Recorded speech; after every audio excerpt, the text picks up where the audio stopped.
સમસ્યાને દૂર કરો એ બાદ જ અમારી પાસેથી મતની માંગણી કરજો। આવી વાત હવે ભાવનગરની જનતા કહી રહી છે। આપણે જોયું આની પહેલા પણ ઘણી બધી જગ્યાએ ભાજપના નેતાઓ જાય છે તો ખરી, પણ કામો ના થયા હોય એટલે પછી ત્યાંથી તેમને ઊભી પૂંછડીએ ભાગવું પડે છે। હવે આવા જ કંઈક દ્રશ્ય ભાવનગરમાંથી સામે આવ્યા છે।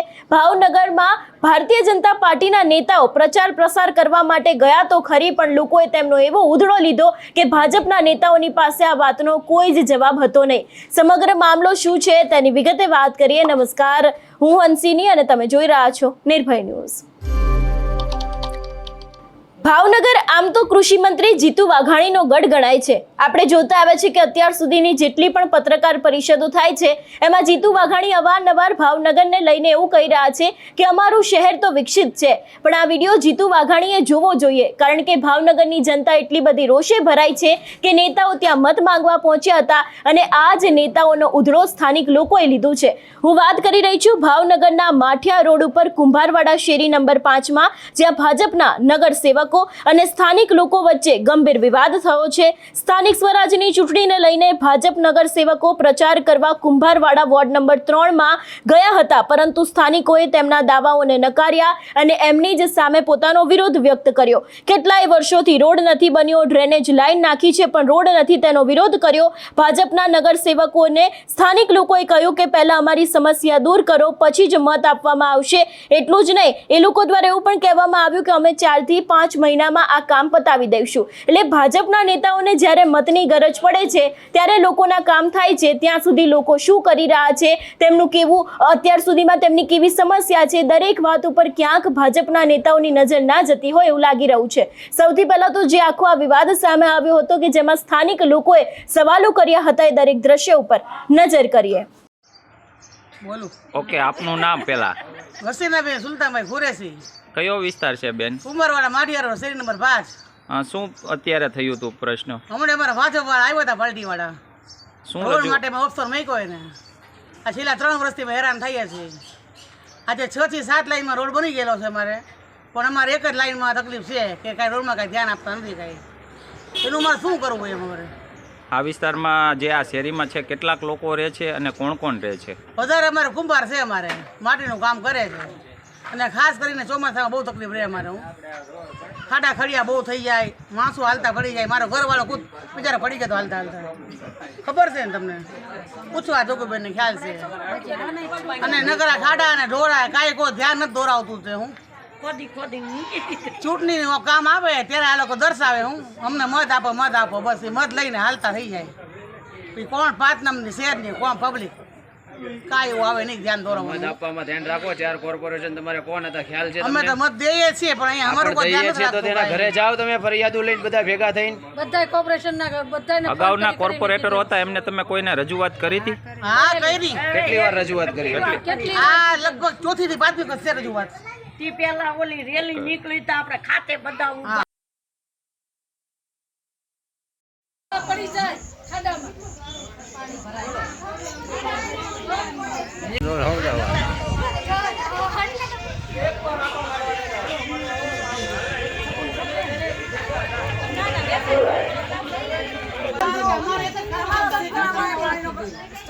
મારી વાત સાંભળો, પહેલા તમારો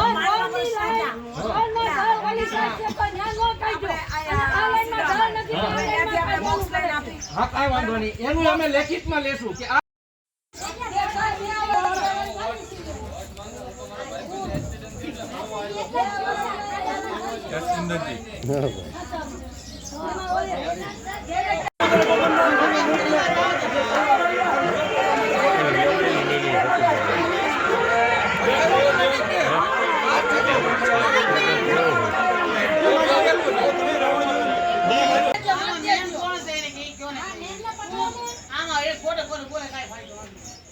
બોલવું તો પડે તો આવે આપણે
તમારો રોડ મંજૂર થયેલો બોલો પાછળનો થઈ ગયો આ થઈ જાય એટલે 1 થી 7 લાઈનનો થઈ ગયો. આ લાઈન એટલે ઈ બધું જ્યાં પાણીનો નિકાલ હતો હોય ત્યાંથી બધું થઈ ગયો રોડ. પછી અહીંયા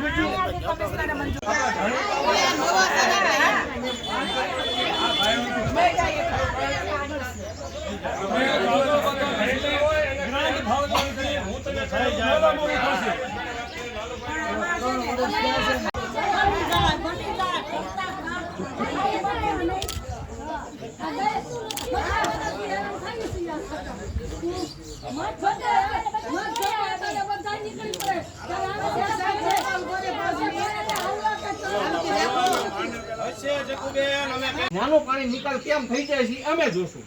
એટલે અહીંથી આપણે બોક્સ લાઈન મંજૂર થઈ ગઈ ને બધા બરાબર એનું કામ ચાલુ થઈ ગયું આપણે સમસાને એ બોક્સ લાઈન આ કૈલાસવાડીથી સીધી નીકળી અને આપણો જે પાણીનો પ્રશ્ન સોલ્વ થવા માટે આપણે આ રોડ બાકી ઈ બધી વાત સાચી છે પણ અમારો ખાતો એટલે અમે બંધ કરાવ્યું કે અમારે અહીંયા પહેલા ડ્રેનેજ લાઈન નાખો પછી રોડ ચાલુ કરો. વર્ષ દિવસ પાછો લંબાઈ 3 વર્ષ થઈ ગયા આજથી. બાકી એક કોર્પોરેટર અહીંયા એક નથી. ડ્રેનેજ લાઈન આવી ગઈ.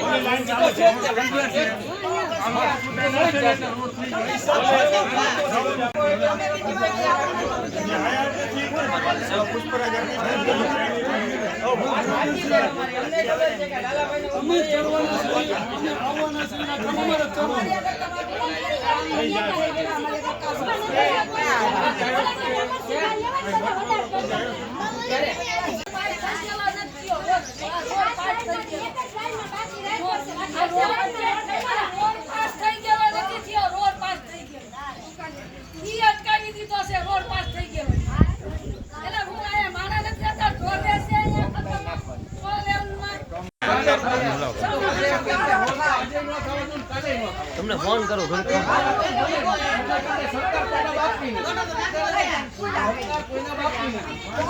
બાકી એમ કહેતા હોય કે ઈ રોડ આજે નો થાય કાલે નો એટલે હોય એવું રોડ પાસ થઈ ગયો પદ ઉપર આવી ગયેલા છે ઈ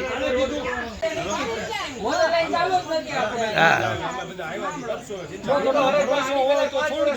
આની પહેલા ખબર છે ને આની પહેલા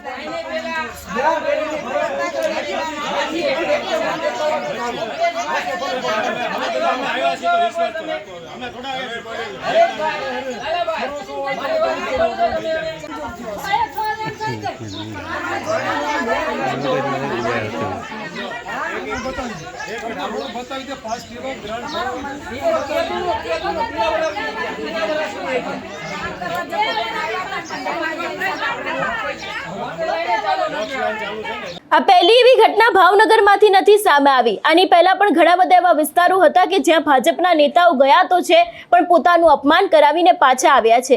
નેતાઓ જાય છે ત્યાં જઈને વિકાસની ડંફાસો મારે છે અને ડંફાસો મારતા મારતા એવું પણ કહે છે કે અમે તમારા માટે આટલા કામ કર્યા છે ને હજી પણ કરીશું, તમે અમને મત આપો. પણ ઘણી બધી જગ્યાએ જનતા હવે જાગી ગઈ છે અને આ જ જનતા ક્યાંક આ નેતાઓનો જાકારો આપે છે અને કહી દે છે અમારા વિસ્તારમાં આવતા નહીં, જો પહેલા તમારે કામ કરવા હોય તો કામ કરો, પછી જ અમારી પાસેથી મત માંગજો. ભાજપના નેતાને પણ અહીંયા એક સલાહ આપવી છે કે જો તમે 5 વર્ષમાં કોઈ કામ કર્યા હોત તો આજે આવી રીતે તમારે અપમાન છે તેને સહન ના કરવું પડ્યું હોત. પહેલા તમે મત માંગો છો, લોકો તમને મત આપે છે, મોટા મોટા વાયદાઓ કરો છો, લોકો તમારા પર વિશ્વાસ મૂકે છે. એક બાદ જીતી ગયા પછી તમે કોણ અને હું કોણ, જનતાના કામ કયા અને અત્યાર સુધીમાં કેટલા કામ થયા છે, દરેક વાત ઉપર ભાજપના નેતાઓની કોઈ જ નજર હોતી નથી. અને અત્યારે હાલ આ દરેક વસ્તુ ભાજપના નેતાઓને ભારે પડતી હોય એવું લાગી રહ્યું છે.